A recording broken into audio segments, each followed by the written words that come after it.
ಒಂದ್ ಮಿನಿಟ್ ಮುಗಿಸ್ತೀನಿ. ಅವು ಬಾಯಿ ನಾವು ಅಲ್ಲೆಪ್ಪ ಹೋಗಂಗಿಲ್ಲ ನಿನಗೆ ಬಿಟ್ಟು ಅಂತ ಅಂದ್ಲಂತ.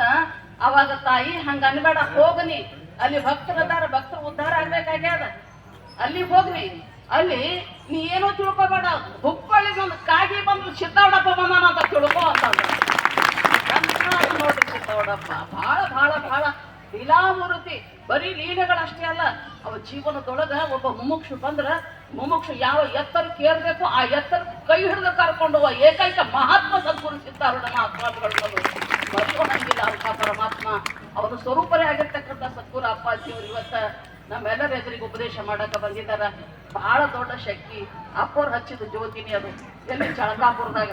ಬಹಳ ವಿಚಿತ್ರ ಸನ್ನಿವೇಶಗಳದಾವ, ನನಗೆ ಟೈಮ್ ಇಲ್ಲ ಹೇಳಕ್ಕೆ, ಟೈಮ್ ಭಾಳ ಬೇಕು ಅದಕ್ಕೆ ಅಂಥದ್ದು ಅಪ್ಪಾಜಿಯವ್ರು ಬರ್ಬೇಕಾದ್ರೆ ಸಿದ್ದವರಪ್ಪ ಆಜ್ಞಾನೆ ಮುಚ್ಚಳಂಬಲ್ಲೇ ಸಮೀಪದ ಮುಚ್ಚಳಂಬಕ್ಕೆ ಅಪ್ಪವ್ರು ಭೋಜನಕ್ಕೆ ಹೋದಾಗ ಸಿದ್ದವರಪ್ಪ ಕನಸಿನಾಗ ಬಂದು ಹೇಳಿದಂತ ಹೂಕೊಂಡು ಇನ್ನೇನು ಚಳಕಾಪುರಕ್ಕೆ ಹೋಗಿ ನಾವು ಹುಟ್ಟಿದ ಜನ್ಮಸ್ಥಾನ ಅದ, ಅಲ್ಲಿ ಉದ್ಧಾರ ಮಾಡುವಂತ ಸಿದ್ಧ ಅಪ್ಪವ್ರಿಗೆ ಅವ್ರು ಆಜ್ಞೆ ಮಾಡಿದ್ರು ಸಿದ್ದವರಪ್ಪ.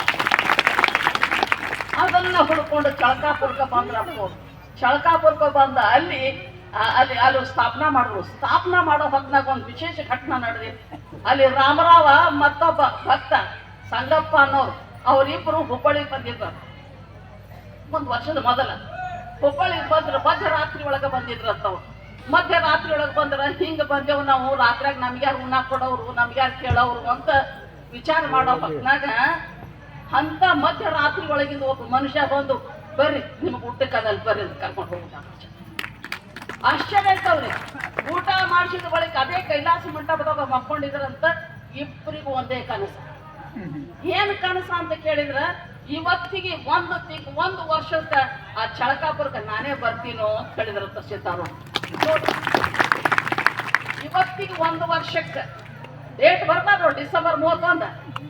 ಇವತ್ತಿಗೆ ಒಂದು ವರ್ಷಕ್ಕೆ ನಾ ಚಳಕಾಪುರಕ್ಕೆ ನಾನೇ ಬರ್ತೀನೋ ಅಂತ ತಿಳ್ಕೊಂಡು ಹೇಳಿದ್ರಂತ ಸಿದ್ದಾರು. ಅವ್ರಿಬ್ಬರು ಕನಸಿನಾಗ ಸಂಗಪ್ಪ ರಾಮರಾಯ್ ಕುಲಕರ್ಣಿ ಇವರಿಬ್ಬರಿಗೆ ಹೇಳಿದ್ರಂತ. ಅವತ್ತಿನ ದಿವಸ ಸದ್ಗುರು ಅಪ್ಪಾಜಿ ಅವ್ರು ಹೋಗಿ ಅಲ್ಲಿ ಮಠ ಸ್ಥಾಪನಾ ಮಾಡ್ಯಾರ. ನೋಡ್ರಿ ಏನಂತೀರಿ,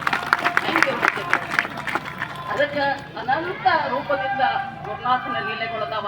ಸದ್ಗುರು ಅಪ್ಪಾಜಿ ಅವರು ಸ್ವರೂಪನೇ ಅದಾರ. ಇವತ್ತಿ ಭಾಗದೊಳಗೆ ಉದ್ಧಾರ ಮಾಡಕ್ಕ ಅವ್ರು ಬಂದಾರದ ಎಲ್ಲರ ಪುಣ್ಯ. ನಮ್ಮ ಗುರುಜಿಯವ್ರು ಹೇಳಿದ್ರಲ್ಲ ಬಹಳ ಚಂದ ಹೇಳಿದ್ರು. ಇವತ್ತು ನಮ್ಮ ಪುಣ್ಯನೇ ಎಳ್ಕೊಂಡು ತಂದಿದ್ದೀನಿ, ಈಗ ನಮ್ಗೇನು ಗೊತ್ತಿಲ್ಲ ಅಂತ ತಿಳ್ಕೊಂಡು ಹೇಳಿದ್ರು. ಗುರುಗಳ ಆಶೀರ್ವಾದ, ಗುರುಗಳ ಸನ್ನಿಧಾನ, ಗುರುಗಳ ದರ್ಶನ ಆಗಬೇಕಾದ್ರೆ ಪುಣ್ಯನೇ ಬೇಕು ಅಂತ ಸದ್ಗುರು ಅಪ್ಪಾಜಿಯವರು ಇವತ್ತ ಜ್ಯೋತಿಗೆ ಸ್ವಾಗತ ಮಾಡಿಕೊಂಡ್ರು. ಅಪ್ಪಾಜಿಯವರ ಅಮೃತ ವಚನ